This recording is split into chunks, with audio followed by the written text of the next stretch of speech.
একদিকে তৃণমূলের নাম কাটতে দেব না, মৃত লোকের ভোটার লিস্ট তৈরি করা নিয়ে আমি তো বললাম আসলে রাজনীতি যখন ঢুকে গেছে, অসৎ উদ্দেশ্যে রাজনীতি, তখন এসআইআর প্রসেসটাকে গন্ডগোলের মধ্যে ফেলে দিয়েছে। কিন্তু ওরা যা পাকিয়ে রেখেছে তাতে আদৌ ভোট হবে নাকি দুজনে মিলে রাষ্ট্রপতি শাসন জারি করবেন?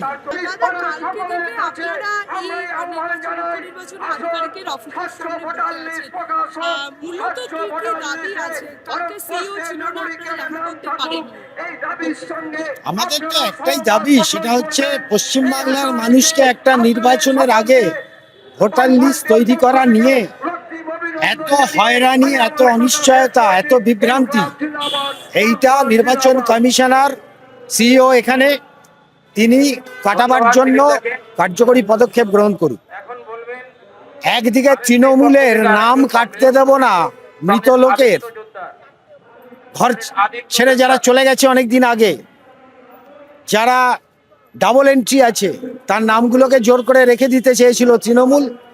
আর একদিকে বিজেপি, তারা এই নাম কাটার সাথে সাথে আমাদের দেশে কে নাগরিক কে নাগরিক না, আমাদের দেশে কোথায় বাংলাদেশি ঢুকে আছে, ঘুষপেটিয়া, রোহিঙ্গা, এই খুঁজতে গিয়ে সারা পশ্চিমবাংলার প্রায় 1 কোটির বেশি মানুষে তাদের জীবন দুর্বিষহ করে দিয়েছে।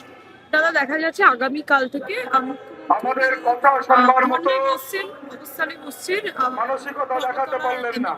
কাছে। আর কিন্তু এইটা মাঝে মাঝে পুলিশ ল্যাব থেকে এই নিয়ে তিনি বসছেন, কিন্তু মাঝে খেলা দেখানোর চেষ্টা করছে। রাজ্যের পুলিশ তো যেটা আপনারা যেমন একই দাবি নিয়ে আপনারা আমরা সিও লক্ষ্য দপ্তরে করছি। এবং এটা তো সিওর কাছেই তো অভিযোগ ঘটনা হয়নি, চালানো। আজকে মাইক বাজতে শুরু করেছে। ভোটার লিস্ট তৈরি করা নিয়ে আমি তো বললাম আসলে রাজনীতি যখন ঢুকে গেছে, অসৎ উদ্দেশ্যে রাজনীতি, তখন এসআইআর প্রসেসটাকে গন্ডগোলের মধ্যে ফেলে দিয়েছে। মানুষ তার ভুক্তভোগী। যখন এসআইআর এ বিএলওদের কাজ ছিল, প্রচন্ড চাপ পড়েছে বিএলওদের উপর, কেউ কেউ আত্মহত্যা করেছেন, কিন্তু বিএলওরা উদয়াস্ত পরিশ্রম করে কাজ সামলে দিয়ে অধিকাংশ ক্ষেত্রে জমা দিয়েছেন। 99% তারা জমা দিয়েছেন। বিএলওরা যে কাজ করছে তার উপর একটা সন্দেহ ছিল বিজেপির, তা হচ্ছে ওরা কোথাও কোথাও তৃণমূলের মদতে যারা ভুয়ো ভোটার, যারা মৃত ভোটার, তাদের নাম না থাকা সত্ত্বেও তাদের নাম তুলে দিচ্ছে চাপ করে। তার জন্য এটা যাচাইয়ের প্রক্রিয়া হলো। যাচাইয়ের প্রক্রিয়া ইয়ারও করবে।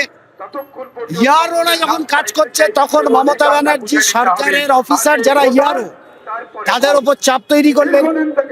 ইয়ারোরা নিজের ইচ্ছা মতো নিরপেক্ষ মতামত দিতে পারছে না। ইয়ারোরা যখন সেটা করে পাঠালো, এর মধ্যে বিজেপি মাথার উপর বসিয়ে দিল 12 তারিখের পর থেকে গত মাসে রোল অবজারভার আর মাইক্রো অবজারভার। ইয়ারো সুপ্রিম কোর্ট বলল তিনি ফাইনালি ভোটার লিস্টের ব্যাপারে বলবেন, যেটা ডিওর হাত দিয়ে পাস হবে।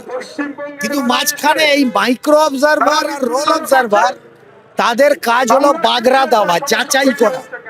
যতবার ইয়ারোরা আপলোড করে পাঠিয়েছে ততবার কখনো মাইক্রো অবজারভার, পরে রোল অবজারভার সেটা নট টু বি অ্যাপ্রুভ বলে আবার নিচে পাঠিয়েছে। তৃতীয়বার যদি এরা নিচ থেকে পাঠায়, যার জন্য ইয়ারও মঞ্চ হয়েছে, তখন ইয়ারোরা বুঝতে পারছে নির্বাচনী আইনে ওরা সাসপেনশনের পর্যায়ে পড়বে। অভিযোগটা কি, ইয়ারোরা ডেলিভারিটলি এমন নাম ঢোকাতে চাইছে মাইক্রো অবজারভারের মতামতের তোয়াক্কা না করে, তাহলে সাসপেনশন কেউ খেতে চায় না। 19 তারিখের পর থেকে 21-এর মধ্যে এটা কমপ্লিট হওয়ার কথা ছিল। কোন ইয়ারও থার্ড বারের জন্য এই আপলোড তারা করলেন না। আর এটা মমতা ব্যানার্জি উৎসাহিত করলেন তাদের, যে দরকার নেই, নির্বাচন কমিশনের কাজকে বাগড়া দাও। যার ফলে দাঁড়িয়ে ইয়ারোদের আপলোড না করা ভয়ের চোটে, কিছু হচ্ছে ইচ্ছাকৃত, তার দায় গিয়ে পড়লো অ্যাডজুডিকেশন বিচারকদের উপর। উড়িষ্যায় কাজ করা বিচারক, তিনি কতদিনে এসে এই বিচার দেবেন, এইটা নিয়ে বামপন্থীদের ভয়। এই 60-70 লক্ষ লোককে বাদ দিয়ে যদি ভোট করার চেষ্টা করা হয়, এই আশঙ্কা আমরা বিজেপির উপর করছি।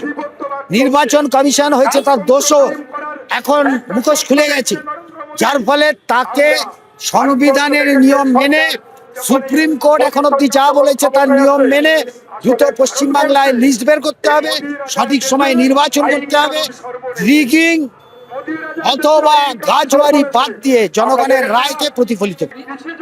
ভোট ঘোষণা আমরাও চাই, আমরা অপেক্ষা করছি, আমরা আশা করেছিলাম 5 তারিখের মধ্যেই ভোট ঘোষণা হয়ে যাবে, কিন্তু ওরা যা পাকিয়ে রেখেছেন তাতে আদৌ ভোট হবে নাকি দুজনে মিলে রাষ্ট্রপতি শাসন জারি করবেন। কিন্তু ইতিমধ্যে তো কেন্দ্রীয় বাহিনী এসে পৌঁছেছে এ রাজ্যে। ওদের টাকা আছে, এত আগে রাজ্যে কেন্দ্রীয় রাজ্য সরকার 8,500 লাস্টে কর্মী দিল, তার পিছনে 26 কোটি টাকা খরচ হবে, কর্মীদের কোথাও ডেপ্লয় করা হয়নি। আপনারাও তো 34 বছর এই রাজ্যে ক্ষমতায় ছিলেন, ভোট হয়েছে, কিন্তু কোনোদিন দেখা 2002 সালে এসআইআর হয়েছে, মানুষ জানতেও পারেনি। কোনোদিন দেখা যায়নি যে এভাবে ভোটের আগে কেন্দ্রীয় বাহিনী রাজ্যে প্রয়োজনীয়তা হয়নি কোনোদিন। প্রয়োজন হয়নি, কারণ এইভাবে ভোট চুরি বামপন্থীদের করতে হতো না। বামপন্থীদের আমলে কোথাও ফলস ভোট কিছু পড়েনি তা না, কিন্তু এইভাবে রাস্তার মোড়ে মোড়ে প্রচার বন্ধ হওয়ার দিন থেকে গুন্ডা মাস্তান পোস্টিং করা, বস্তির লোককে ভোট দিতে না দেওয়া, বুথে ছাপ্পা মারা, বাইরে পুলিশ এবং গুন্ডাদের দাঁড় করিয়ে পঞ্চায়েত নির্বাচনে কাউন্টিং সেন্টারে এসপি কে দিয়ে রিগিং করা, এসব তো দেখেছে। যার ফলে এখন এই দুজনের উত্তর চাপান মানুষের উলুখাগড়ার প্রাণ যাচ্ছে, আমরা তার বিরুদ্ধে দাঁড়াতে চাচ্ছি।